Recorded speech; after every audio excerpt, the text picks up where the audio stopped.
Israel, America এবং ইরানের সঙ্গে যুদ্ধ শুরু হবার পর থেকেই সকলের চোখ ছিল ইরানের এই খোররাম শাহের 4 মিসাইলের দিকে। আমেরিকা এবং ইসরায়েল তারা ভালো করেই জানতো ইরানের হাতে সবচাইতে শক্তিশালী যে মিসাইলগুলো রয়েছে তার মধ্যে অন্যতম এই খোররাম শাহের 4।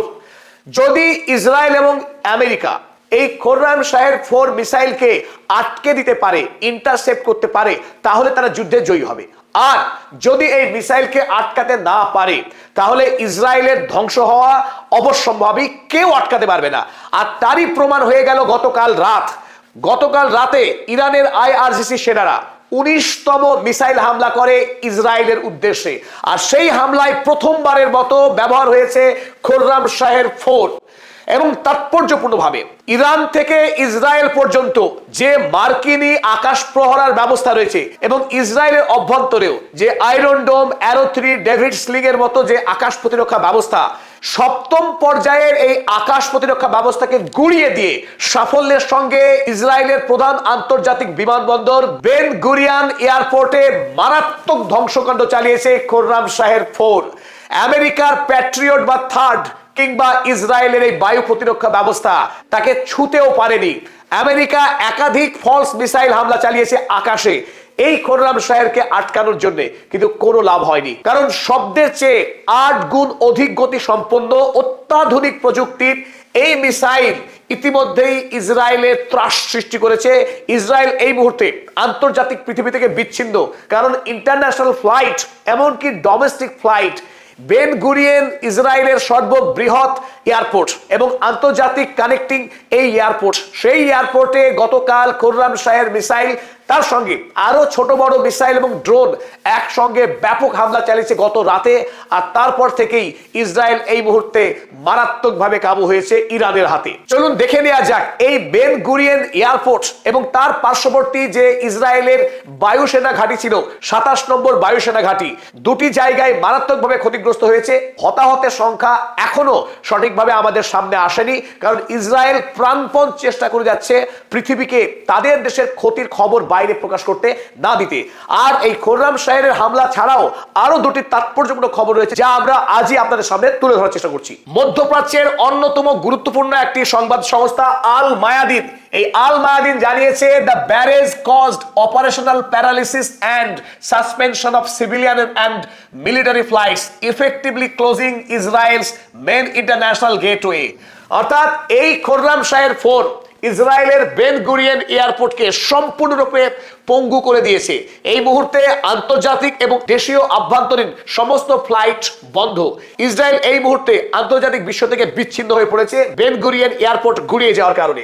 IRIB, অপর গুরুত্বপূর্ণ সংবাদ সংস্থা, তারা জানাচ্ছে fuel depots and military hangar inside the airport complex suffered direct hits triggering major fires and structural damage। এই খোররাম শাহের মিসাইল ওই এয়ারপোর্টের মধ্যে এমন ধ্বংস চালিয়েছে, বিপুল পরিমাণে অগ্নিকাণ্ড ছড়িয়ে পড়ে গোটা এয়ারপোর্ট জুড়ে। ফলে বিস্তীর্ণ যে পরিকাঠামো ছিল ওই বেন গুরিয়েন এয়ারপোর্টের এই মুহূর্তে ধ্বংসপ্রাপ্ত হয়েছে।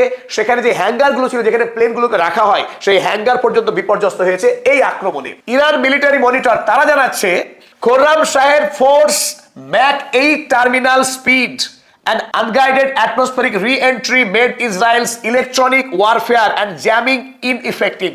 অত্যন্ত তাৎপর্যপূর্ণ, কারণ ইসরায়েল অত্যাধুনিক প্রযুক্তিতে তার দেশকে প্রহারের ব্যবস্থা চালায়।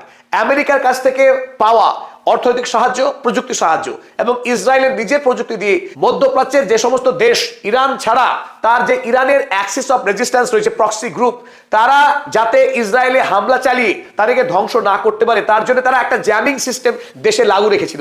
সেই জ্যামিং সিস্টেমকেও পুরোপুরি অকেজো করে দিয়েছে এই খোররাম শাহের 4। খোররাম শাহের 4 এই সিরিজের প্রথম। তাছাড়াও কিন্তু আমরা জানি ফাতা 1 এবং ফাতা 2 আরো ধ্বংসাত্মক, আরো গতিশীল মিসাইল রয়েছে। খোররাম শাহের 4 যদি ইসরায়েলের সমস্ত জ্যামিং সিস্টেম বিকল হয়ে যায়, অকেজো হয়ে যায়, তাহলে ফাতা 2 কি করতে পারে? কারণ খোররাম শাহের গতি 8 ম্যাক, অর্থাৎ শব্দের গতির তুলনায় 8 টাইমস। আর ফাতা 2 মিসাইলের গতি 18 গুণ পর্যন্ত, 18 ম্যাক, শব্দের গতির তুলনায় 18 গুণ পর্যন্ত গতিশীল হতে পারে ফাতা 2। তাই ফাতা 2 মিসাইলকে পৃথিবীর কোনো শক্তি কোনোভাবেই প্রতিরোধ করতে সক্ষম হবে না। তাই ইসরায়েল এবং আমেরিকার ধ্বংস এই যুদ্ধে অনিবার্য, তার হাতে হাতে প্রমাণ। একেবারে ল্যাবরেটরি টেস্ট যদি বলি আমরা, সেই ল্যাবরেটরি টেস্ট গত রাতে সম্পন্ন হয়েছে। এটা সারা পৃথিবীর জন্য অত্যন্ত বড় খবর, অত্যন্ত গুরুত্বপূর্ণ খবর যে খোররাম শাহকে নিয়ে যে প্রত্যাশা ছিল ইরানের, যে আশঙ্কা ছিল ইসরায়েল এবং আমেরিকার, সেই আশঙ্কা প্রত্যাশা মিলে গেছে। গতকাল সাকসেসফুলি খোররাম শাহ দেখিয়ে দিয়েছে ইসরায়েলকে কি ভয়ঙ্কর শিক্ষা দেওয়া যেতে পারে। ইরানের হাতে সেই অস্ত্র এখন মজুদ। মধ্যপ্রাচ্যে সৌদি আরব নয়, কাতার, ওমান, বাহরাইন নয়, ইরানের সঙ্গে লড়াই করলে ইসরায়েলের অবস্থা যে ধ্বংস হবে সে কথা প্রমাণ করে দিল খোররাম শাহের এই বাকি মিসাইল রইল। চলুন আরো দেখা যাক। তাসনিম সংবাদ সংস্থা ইরানের, তারা জানিয়েছে যে the missile overwhelmed the airport defences and created a real. Palestine Chronicle জানিয়েছে the warhead 1500 KG warhead destroyed the runways and reinforce bunkers of the Israeli air force logistics hub. এই এয়ারপোর্টের পাশেই যে 27 নম্বর স্কোয়াড্রন ছিল ইসরায়েলের বায়ুসেনার, সেই বায়ুসেনার 27 নম্বর স্কোয়াড্রনও ধ্বংসপ্রাপ্ত, তারা কোনো কাজ করতে পারছে না। সেখানে যে লজিস্টিক সিস্টেম ছিল, যে গোডাউন ছিল, সেগুলো ধ্বংস হয়েছে। ফলে বায়ুসেনার 27 নম্বর স্কোয়াড্রনও এই মুহূর্তে সম্পূর্ণরূপে অকেজো। গত মধ্যরাতে আরো বড় হাঙ্গামা করেছে ইরান মধ্য ইসরায়েলে। মধ্য ইসরায়েলে যে ছবিটা দেখছেন, অসংখ্য তারার মতো ফুটে আছে আকাশ জুড়ে। এগুলো তারা না, এগুলো ইরান থেকে পাঠানো মিসাইলের ওয়ারহেড বিচ্ছিন্ন হয়ে গেছে 20টি অংশে। একটি বোমা বিচ্ছিন্ন হয়ে 20টি বোমাতে পরিণত হয়েছে এবং বিস্তীর্ণ অঞ্চল জুড়ে ছড়িয়ে পড়েছে এক একটি বোমা, এবং তাতে বিস্তীর্ণ অঞ্চলে অগ্নিসংযোগ, বিস্ফোরণ এবং ব্যাপক ক্ষয়ক্ষতির খবর পাওয়া গেছে। যদিও এখনো পর্যন্ত নির্দিষ্ট সংখ্যা হাতে আসেনি, কতজন মানুষ, সাধারণ মানুষ বা সেনা, ইসরায়েলি সেনা খুন হয়েছেন তার সঠিক খবর জানা যায়নি। কিন্তু একটি খবর পরিষ্কার যে ইসরায়েলের বায়ু প্রতিরক্ষা ব্যবস্থাকে সম্পূর্ণরূপে ধ্বংস করতে পেরেছে ইরান। ইতিমধ্যেই ইরানের ছোড়া যে ক্লাস্টার বোমা, একটি মিসাইল ছোড়ার পরে সেই মিসাইল আকাশে গিয়ে নিজের মতো বিভক্ত হয়ে গিয়ে সেখানকার এয়ার ডিফেন্স সিস্টেমকে ফাঁকি দিয়ে টার্গেটে আক্রমণ করার যে টেকনোলজি ইরান আগে দাবি করেছিল, সেই প্রযুক্তি সাকসেসফুলি কাল আরো একবার প্রমাণ হয়েছে। একদিকে খোররাম শাহের, অন্যদিকে ক্লাস্টার অ্যামিউনিশন, দুটো হামলায় ইরান কাল সফলভাবে প্রমাণ করেছে ইসরায়েলকে গুড়িয়ে দেওয়া এখন সময়ের অপেক্ষা। সেই প্রযুক্তি, সেই শক্তি ইরানের রয়েছে। ইরান সেই রাষ্ট্র, যে রাষ্ট্র কোনোদিন হারেনি, কারো দাসত্ব স্বীকার করেনি, এবং এই মুহূর্তে সে প্রস্তুত হয়ে রয়েছে মিসাইল শক্তি নিয়ে। এবং এই যুদ্ধ যত দীর্ঘস্থায়ী হবে, যত লম্বা হবে, ইরান স্ট্র্যাটেজিক্যালি আরো বেশি পাওয়ারফুল হবে, আরো বেশি শক্তিশালী হবে। এই বোমের চরিত্র থেকে আমাদের মনে হচ্ছে ইরান গত রাতে খেইবার সেকেন্ড মিসাইলের সঙ্গে এই ক্লাস্টার ওয়ারহেড জুড়ে দিয়েছিল, যে খেইবার সেকেন্ড মিসাইল ইসরায়েল কোনোভাবেই এর আগেও প্রতিরোধ করতে পারেনি, ধ্বংস চালিয়েছিল। দ্বিতীয়বার প্রমাণ হলো যে খেইবার সেকেন্ডকে ক্লাস্টার হেড হিসেবেও ইউজ করা যেতে পারে। 3 নম্বর যে সংবাদ অত্যন্ত গুরুত্বপূর্ণ, হিজবুল্লাহ, ইরানের অন্যতম প্রক্সি গ্রুপ, যে হিজবুল্লাহকে লেবাননে একাধিকবার ইসরায়েল বোমাবাজি করে তাদের যে হেড হাসান নাসারুল্লাহকে খুন করেছে, একাধিক নেতাকে খুন করেছে। গোটা বেইরুট শহর, মধ্যপ্রাচ্যের অন্যতম সমৃদ্ধ শহর বেইরুট, সেই বেইরুটকে ধ্বংস করে দিয়েছে ইসরায়েল ধারাবাহিক হামলা চালিয়ে। এই মাত্র 2 দিন আগেও যখন লেবানন হামলা চালিয়েছিল, হিজবুল্লাহ যখন হামলা চালিয়েছিল ইসরায়েলে, তার প্রত্যুত্তরে ইসরায়েল ব্যাপক ধ্বংস চালিয়েছে লেবাননে। এবং লেবাননের একটি নির্দিষ্ট যে এলাকা ছিল, সেই এলাকাকে বাফার জোন বানিয়ে 50টি গ্রামের মানুষকে তাদের গ্রাম থেকে বিতাড়িত করা হয়েছিল বাফার জোন বানানোর জন্য। এবার খেলা উল্টে গেছে।